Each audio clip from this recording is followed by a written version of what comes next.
মৌমিতার উপরে ঝাঁপিয়ে পড়ে 18 থেকে 20 জন নির্মম ভাবে তাকে ভোগ করে। তার শরীরের মধ্যে 113টি কামড়ের দাগ পাওয়া যায়। তার গলার এই হাড়টা ভেঙে যায়। তার শরীর থেকে 150 গ্রাম বীর্য পাওয়া যায়। তার একটি সুন্দর সাজানো গুছানো জীবন ছিল। হঠাৎ করে একদিন দুপুরবেলা খাবার শেষে তার বান্ধবীরা বলল, চলো একটু বিশ্রাম নিতে যাই। সেই বিশ্রাম নেওয়াটাই যে তার জীবনের শেষ বিশ্রাম হবে সেটা মৌমিতা কখনো চিন্তাও করতে পারেনি। তারই মেয়ে বান্ধবী দুজন কলিগ তাকে ওইখানে নিয়ে যায়। এক পর্যায়ে কিছু সংখ্যক ছেলেরা ওইখানে চলে আসে। তার কলিগ বান্ধবী তাকে এইভাবে গলার মধ্যে ধরে, অন্য একজন বান্ধবী তার পায়ের মধ্যে ধরে। এরপর নির্মম ভাবে একের পর এক হায়নার দল তার উপরে নির্মম অত্যাচার চালায়। মৌমিতা চিৎকার করে কাঁদিতে চাহিয়াও করিতে পারেনি চিৎকার, কারণ তার গলার কণ্ঠস্বরটা আগে বন্ধ করে রাখা হয়েছে। 30 সেকেন্ডের অধিক সময় ধরে কারো গলার মধ্যে চেপে রাখা হইলে তার চোখ দিয়ে রক্ত বের হয়ে যায়। হ্যাঁ, মৌমিতার চোখ থেকে ঝরার কথা ছিল পানি, তবে ঝরেছে রক্ত। মৌমিতা শুধু তাকিয়েছিল তার মেয়ে বান্ধবী কলিকের দিকে। বারবার শুধু চোখের ইশারার মাধ্যমে বোঝাতে চেয়েছিল, তুমি একজন মেয়ে, আমিও মেয়ে। কিভাবে একজন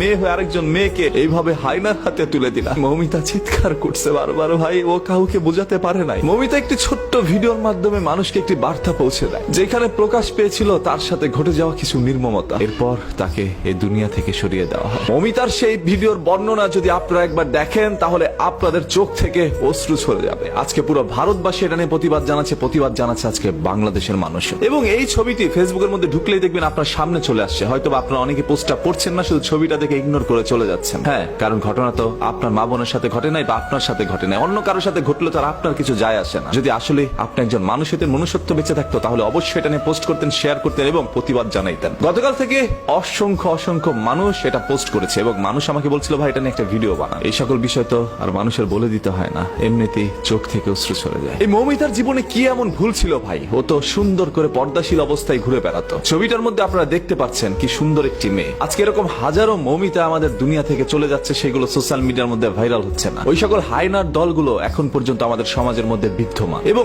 আপনার এই মেয়ে বান্ধবী কতটা নিকৃষ্ট হতে পারে, আপনার মেয়ে বান্ধবী একজন মেয়ে হয়ে আপনাকে এইভাবে হায়নাদের হাতে তুলে দিতে পারে, সেটা হয়তোবা কখনো আপনি আমি কেউ চিন্তা করতে পারি না। এটা কখনো আমাদের বোধগম্য নয় যে এরকম কোনো কিছু আমাদের সাথে ঘটতে পারে। তার উপরে কোনো না কোনো বাঙালি ঝাঁপিয়ে পড়েছিল, সেটা এই পারের হোক আর ওপারের হোক। আজকে আমি একজন বাঙালি হিসাবে লজ্জিত। আজকে কণ্ঠস্বর দিয়ে কোনো শব্দ ব্যবহার হচ্ছে না, কারণ আমি মৌমিতার সেই বর্ণনার ভিডিওটি এখনো ভুলতে পারি না। আমার চোখে বারবার সেই দৃশ্যটি ভেসে আসছে। কি নির্মম ভাবে একজন মানুষকে এইভাবে দুনিয়া থেকে সরিয়ে দিতে পারে তারা। শুধু তাকে ভোগ করে সীমাবদ্ধ ছিল না, তার শরীরের মধ্যে 113টি কামড় দেয়, যেটা কোনো হায়না হয়তো বা ছিঁড়ে খাওয়ার সময় দেয় না। হায়না তার পেটের ক্ষুধার জ্বালায় হয়তো বা শিকার করে খায়, সেটা তার খাদ্য। ওরা কেন মৌমিতাকে ভোগ করলো? এই মৌমিতার পৃথিবী থেকে চলে যাওয়ার দৃশ্যটা এর চেয়ে ভালো তো হইতে পারত। এরকম নির্মম ভাবে কারো যেন পৃথিবী থেকে চলে যেতে না হয়। কোন আক্রোশ থেকে এই ধরনের কাজগুলো করছে, কোন ক্ষোভ থেকে এই ধরনের কাজগুলো করছে, সেগুলো হয়তো বা বেরিয়ে আসবে। তবে আজকে যারা পথে নেমেছেন, এটার বিচার চাচ্ছেন, আপনাদের প্রত্যেকের কাছে একটা অনুরোধ করছি ভাই, যতক্ষণ না পর্যন্ত সেই সকল অপরাধীর সর্বোচ্চ শাস্তি দেওয়া না হবে প্রকাশ্যে, ততক্ষণ পর্যন্ত আপনারা রাস্তায় অবস্থান করবেন। যে যেখান থেকে পারেন এটা নিয়ে তীব্র প্রতিবাদ জানান। আদারওয়াইজ